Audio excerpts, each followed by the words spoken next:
Okay, so in this video we're just going to quickly overview basically what bittorentsync is, and how some people out there are saying that it's a Dropbox killer, and I possibly do think it could be a Dropbox killer. And we'll go through and explain some of these reasons in this particular video.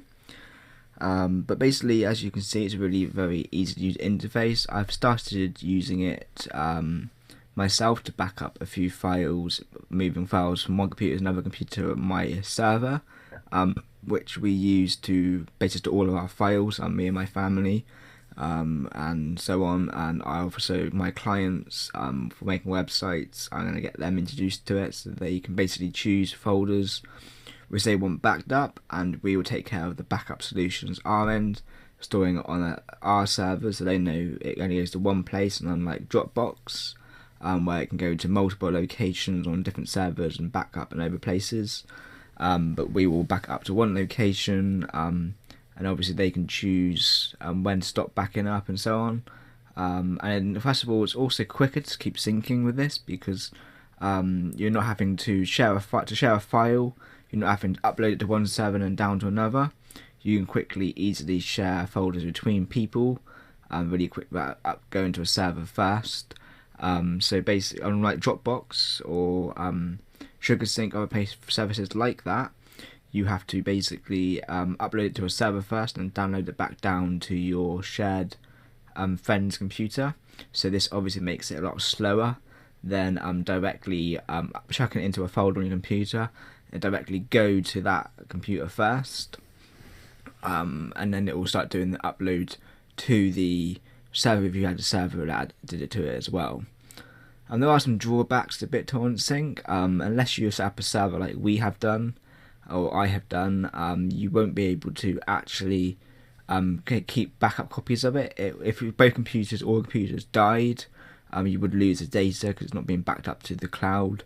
So I'd recommend use this to share large files, like a load of photos or something, with your mum or somebody. Just send a load of files or some movies or something that are like a couple of gigabytes each. I would use bittorentsync over something like Dropbox or some other means of uploading videos.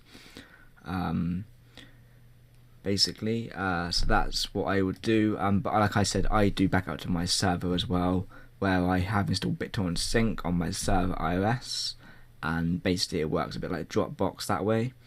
Like services like Dropbox as well, you can have a backup and sync to more than one folder on your computer.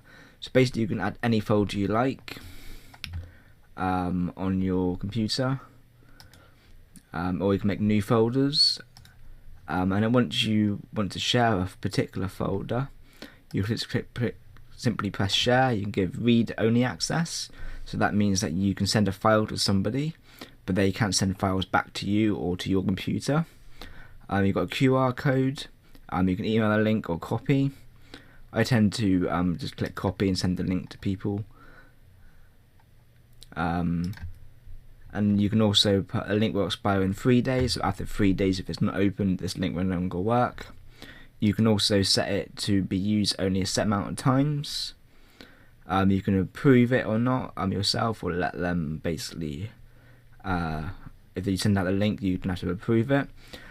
So you can obviously use it for like sharing. You need to share files with like 5 people or something, or you could say it can only be used 5 times, and after that, for limited offers or something, if you want to download, particularly share downloads on your website or something, and don't want to host it on your server costing you lots of money or something like that, that's useful bittorentsync. But yeah, this is basically bittorentsync. A nice clean interface. You can enter keys manually by using links is easier. These are the secret keys that you have on your computer. In order to, you can obviously stab bittorentsync start on startup. I don't do that at this time, but I run it when I need it to basically run. You got some advanced settings, automatically checks the newest updates. So yeah, I'm going to go ahead and end this video now. Just give you a quick overview of bittorentsync and how it could work for you to share large files like movies or something. I'm probably going to do a few more videos on bittorentsync and on possible ways, if you guys are interested, that is, let me know in the comments down below on useful ways you can use bittorentsync. other ways than using Dropbox or syncing to different locations and so on, things like that. So yeah, I hope you guys found this video useful. It's a quick overview of BitTorrent and basically what BitTorrent is. I'm going to do a written review, so if you want to read that down below. This will be more information on what BitTorrent is. And I also put links down to where you can download BitTorrent on that post as well. You can typically find us talking tech 24/7, 7 days a week at mdrtech.co.uk/blog. Don't forget, if you haven't already, to subscribe to the YouTube channel. Social media links, hit them down below. Until next time.